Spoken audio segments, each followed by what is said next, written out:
This is Cannes, France, on the French Riviera, perhaps best well known as the site of the annual Cannes Film Festival, held each year in this convention center right behind me.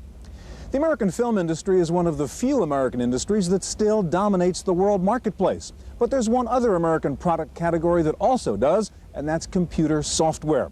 This week, American software executives are meeting here in Cannes to discuss the international software market. Top industry leaders like Bill Gates and Philippe Kahn, top analysts like Esther Dyson and Stewart Cheifet. We'll get to hear from all of them and more as we take you to the first ever International Software Conference on this special edition of the Computer Chronicles.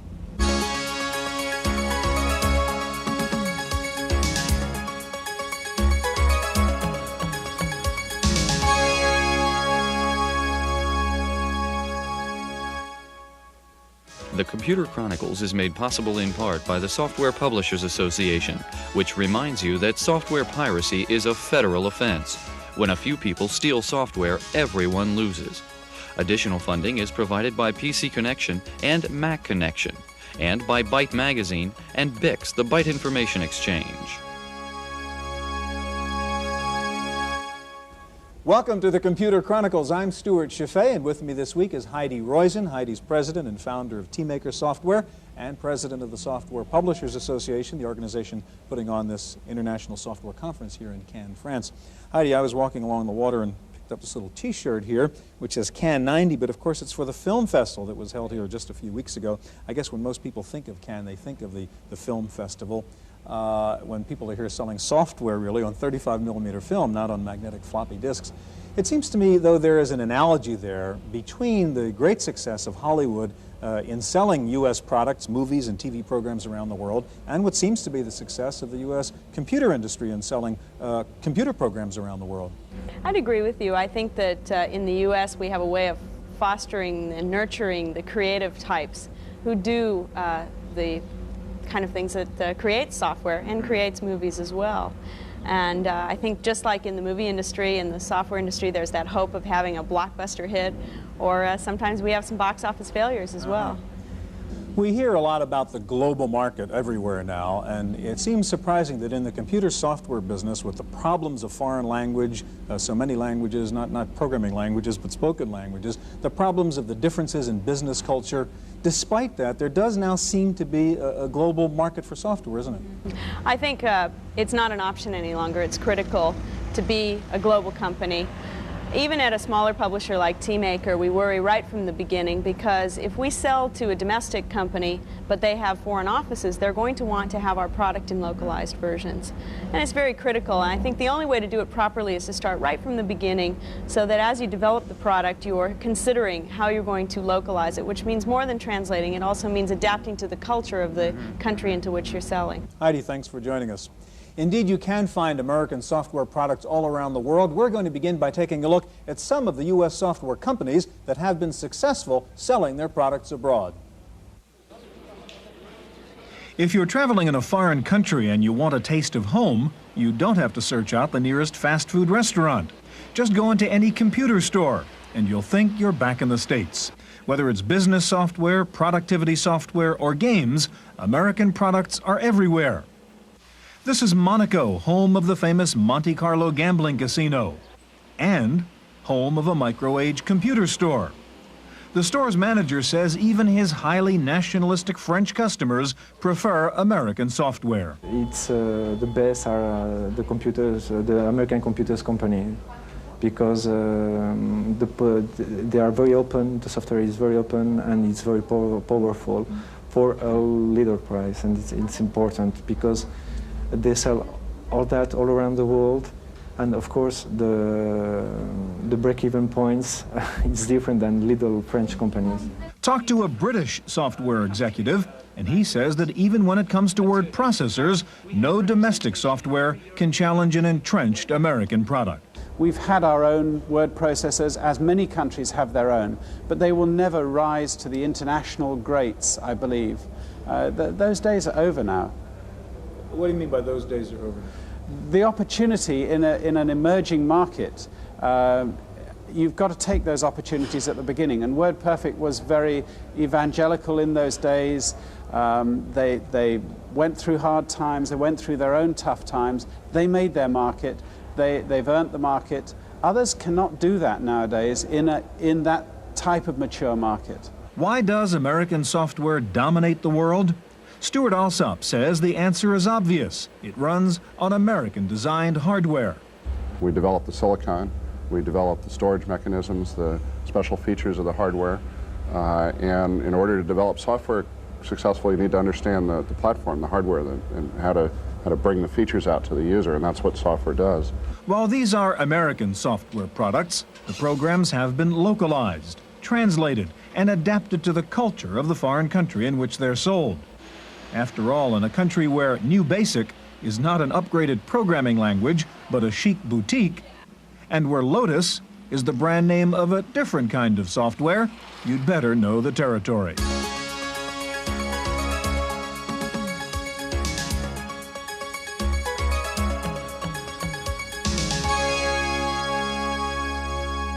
The acknowledged industry leader in internationalizing the U.S. software business has been and is Microsoft.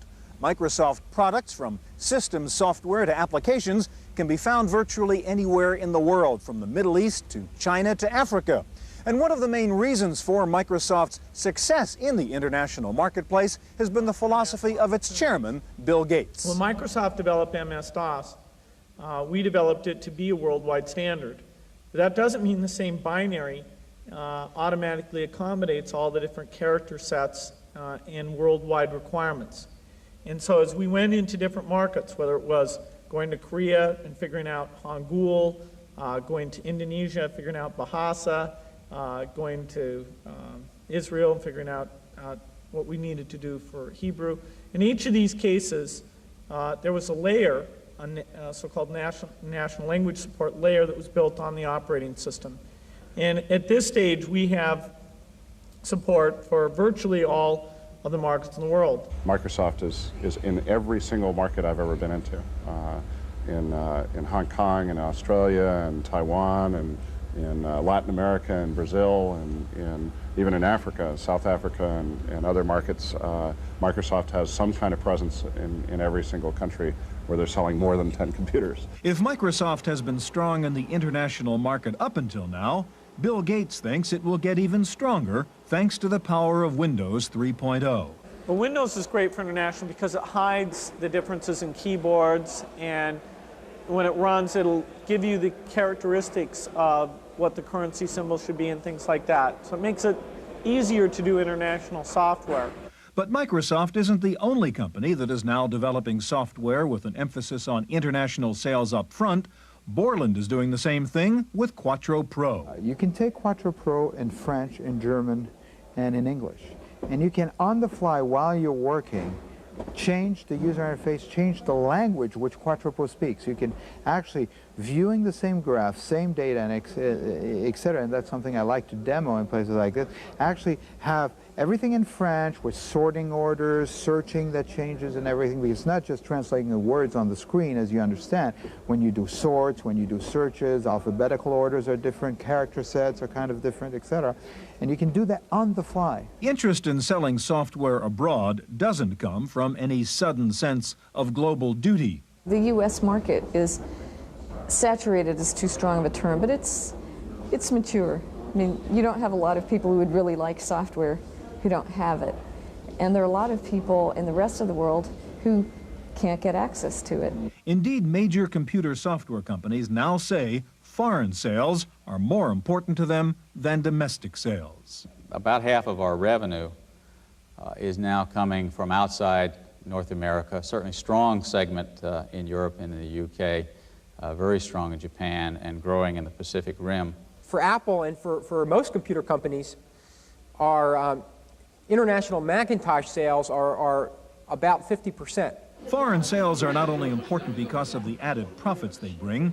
These days, foreign sales may mean the difference between corporate success or failure. Because we're all subject to fixed development costs, the economics of getting additional sales are rather dramatic. In fact, you can think of it, if you have equal sales in Europe as you do in the US, if you didn't have that, your R&D costs would be double as a percentage on your U.S. product than it is today. And for most people, that means taking R&D from 15% to 30%, and it would mean for all but the most profitable software companies the difference between being profitable and not being profitable. With that much at stake, an international marketing blunder could be disastrous. Yet some Europeans think the American software companies are blundering. Among U.S. software marketers here in Europe, you hear incessant talk about 1992 and the unified common market, one standard, one currency, one market of several hundred million to sell into. Not so simple, says one German software executive. Imagine you are in the business of exporting tuna fish. What you can do then, you just have the tin and the tuna fish inside.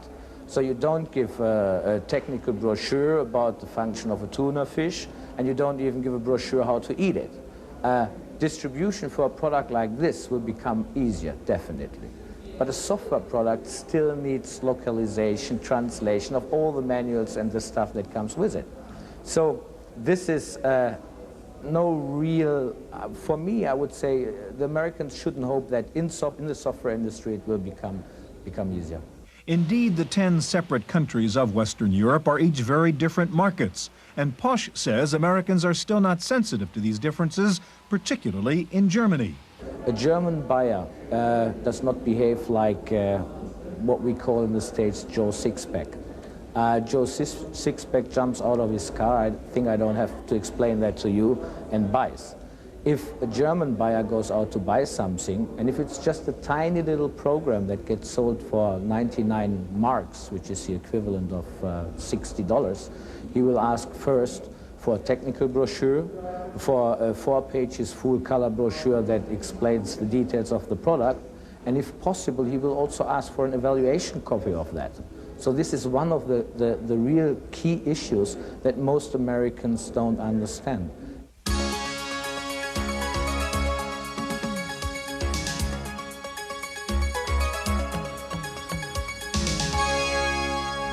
The biggest software prize of all, waiting somewhere out there in the wings, is the emerging market of nearly 500 million potential computer users in Eastern Europe and the Soviet Union. It is a ripening plum, but there are some potentially nasty thorns. You really need a venture capital mentality, not a quarterly earnings mentality. This isn't a place for MBAs. It's a place for people who are committed, who believe in things, and you've got to invest in the people because the institutions are crumbling. And so you need to find the right people. You can't just go in and, I mean, every country has its big bureaucratic government structure full of Communist Party apparatchiks, and you need to find the people who are going to survive after. And so it's like the venture capital business in the US. Find the good people and back them. Don't back the market or the product. Of course, the biggest piece of the communist pie from a software marketing point of view is the Soviet Union itself, with its 280 million people. And Bill Gates says it's not too early to invest there. The number of machines being sold there to date is fairly small. It's on the order of about 200,000 machines. But this certainly is a case that if you get in there early and build a market share, you can anticipate over a 3 to 5 year time frame that the currency conversion and the size of the market will make that a very worthwhile investment. But another software executive, Broderbund's Doug Carlston, disagrees. Basically, the infrastructure there is so screwed up that long before they start dealing with the issues of buying software, they're going to have to deal with the issues of how you get oranges and vegetables on people's tables. And frankly, software is going to be way down on the priority list.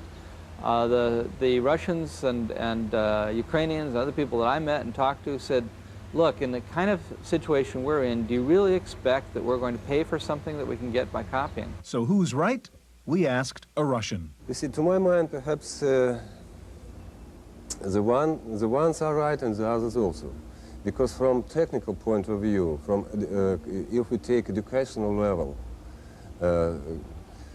including knowing English language to work with literature, then mathematics educational level, it's rather high.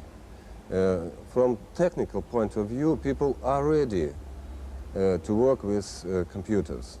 But from commercial point of view, we still lack we have an undeveloped infrastructure, which information system, supporting systems, and so on.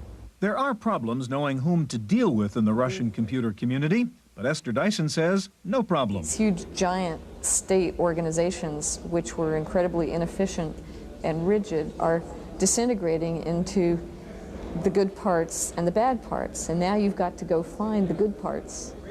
But when you find them, they're much better, they're smaller. It's like AT&T being broken up.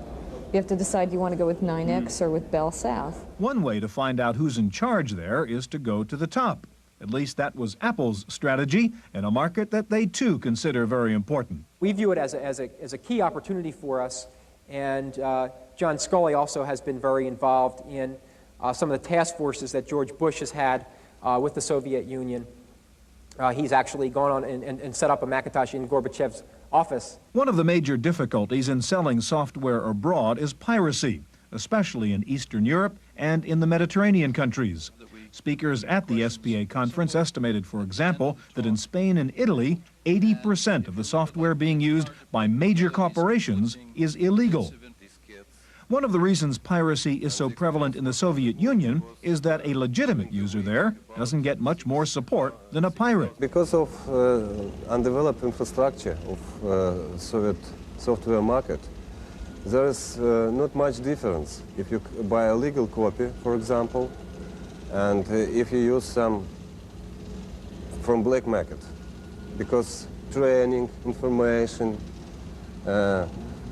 some support of new versions and so on is not so developed. And if people just see that it's another case, buying legal copies, they will have all necessary support, that their attitude to that questions will also change. But the piracy problem is hardly limited to emerging countries.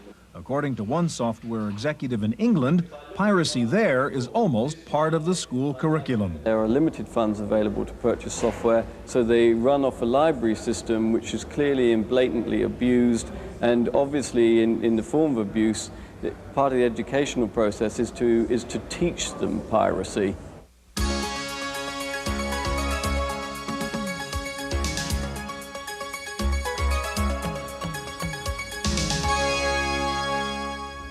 While it may be relatively easy to translate a word processor or a spreadsheet for use in a foreign market, that localization process becomes a bit trickier when the product category depends more on local cultural differences. That's certainly the case in leisure and entertainment software. Our lead product in the United States is something called Print Shop, which has sold a couple million copies.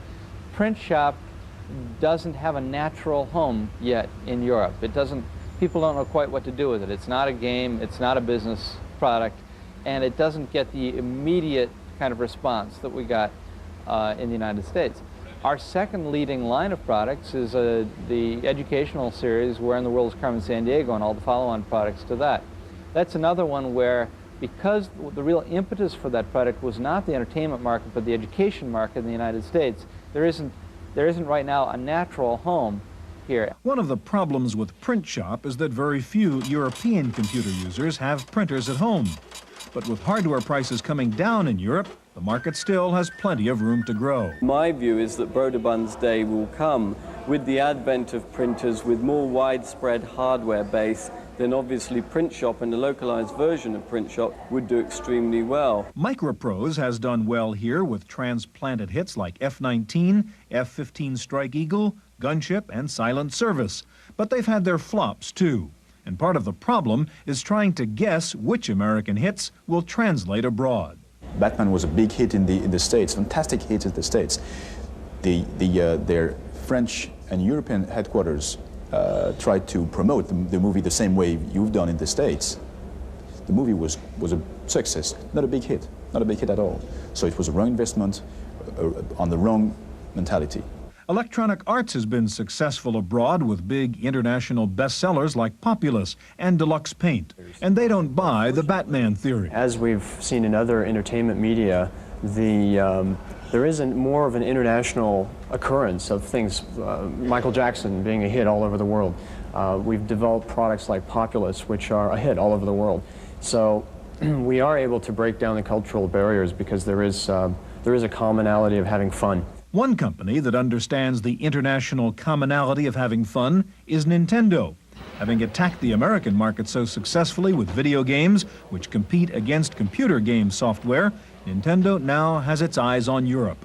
And computer companies are starting to get nervous. We have a next step today in this entertainment software business, which is the Japanese are coming back with their fantastic Nintendo, Sega, and video consoles. And it's not very big here yet in Europe, but France has always been a very strong video market, video console market, and once again it has ahead before the other European countries. So it is already today in the entertainment software business a problem for the software publishers. Everybody, certainly in Japan and North America, is gearing for that push into Europe and anticipating that push very shortly.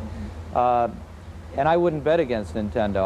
I've seen what they could do breaking into an overseas market, and they are a very well-organized, well-run company, so they have a good shot at it. But there is a silver lining to the coming Nintendo attack in Europe. Nintendo games come on uncopyable, high-priced cartridges, two concepts that appeal to computer game makers. Whether it's Nintendo, Sega, or whatever, I think we're encouraging cartridge-based. For a while, our concern has always been the ability to support a higher retail price. But first of all, the 16-bit computers and then the early advent of video games has proven that the retail price is not an obstacle, and therefore cartridge-based software will sell very well. And Commodore 64, for example, is now reintroducing cartridge-based software for it in Europe. So I think there's enormous opportunities. Given the lower volumes, given the lower rate of piracy and the higher volumes, it's something that most software publishers would want to see. For most software makers, Japan is not a threat, it's an opportunity, another country in which to sell software. And despite the problems of selling in Japan, some software companies are doing just fine there. 123, our spreadsheet product is the #1 selling product in Japan. We have 20 people in Japan that do developer services and activities, support activities. So we've made a very heavy investment in Japan for development opportunities. Japan is an unusual and surprising software market. Despite its obvious technical sophistication and the success of Lotus 123, Japanese buyers seem rather unsophisticated in their software tastes. In fact, dedicated word processors still outsell personal computers. Japan people, they don't want to worry about the operational systems such as the WordPress and so on. They prefer to use the machine which you can start simultaneously without worrying about the installation and so on. So the WordPress specialized machine, you can do that. As soon as you switch on, and automatically the basic information they come out on the screen, and then immediately you can type. When it comes to databases, the Japanese have no time for the complex relational databases like DBase, but instead prefer more simple products. Most of people, they want to use a database just for the very simple filing system, such as to file your bunch of the business card and so on, instead of develop the very sophisticated program or language. The main problem in selling to Japan is the multiplicity of hardware platforms. There are 4 major standards. But one solution to that problem may be Windows 3.0. One of the benefits of Windows that is only applicable in this market is the idea that it spans all those hardware differences. So you can come out with a single package product that'll run on all the PCs in that market because there are versions of Windows for all of the PCs.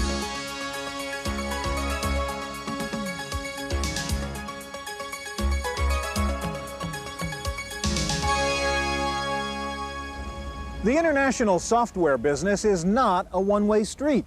Despite the dominance of American companies, foreign software publishers are working harder than ever trying to get their products into the immense U.S. computer market.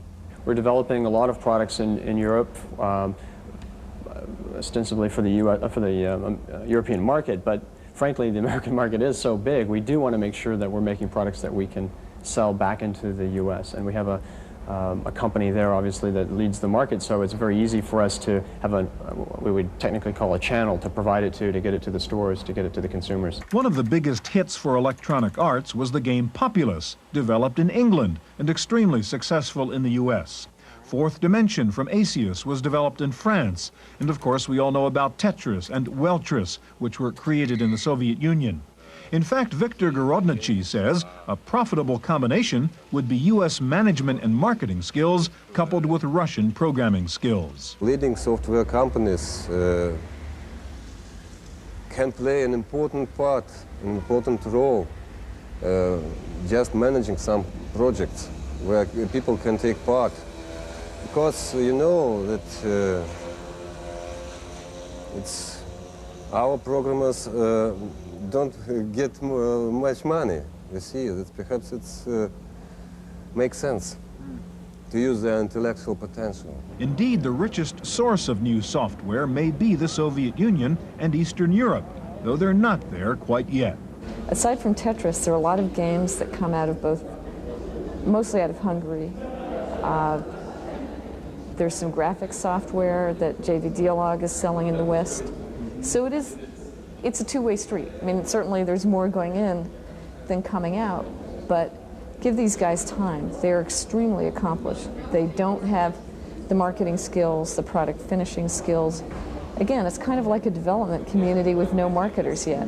The big sleeping giant in this area is Japan. They have been virtually non-existent in the world software market, but that may soon change. The Japanese think there is now a niche for them, what they see as American neglect of a powerful platform, OS/2. Japanese OS/2 must cover almost all functionality of the English version. I think there must be this good chance for us to export the Japanese software to the United States or the Western Europe as well in the future. But despite the nibbling at the edges, Philippe Kahn says no country can successfully challenge the U.S. lead in the global software industry. If software industry means the six basic categories that I mentioned, which are spreadsheet database, word processing, spreadsheet database, and word processing, then I think that the U.S. will keep on dominating that. That's kind of the client in the box application. There's no question. With the industry getting a better handle on international software piracy, more foreign users are having to buy legal software. With more companies going multinational and more wide-area networks circling the globe, even domestic sales now involve international use. And with the United States the most saturated computer market in the world, it's no wonder more and more energy and more software sales are going into the international marketplace. For the Computer Chronicles, I'm Stewart Cheifet in Cannes. The Computer Chronicles is made possible in part by the Software Publishers Association, which reminds you that software piracy is a federal offense. When a few people steal software, everyone loses. Additional funding is provided by PC Connection and Mac Connection, and by Byte Magazine and BIX, the Byte Information Exchange. For a transcript of this week's Computer Chronicles, send $4 to PTV Publications, Post Office Box 701, Kent, Ohio, 44240. Please indicate program date.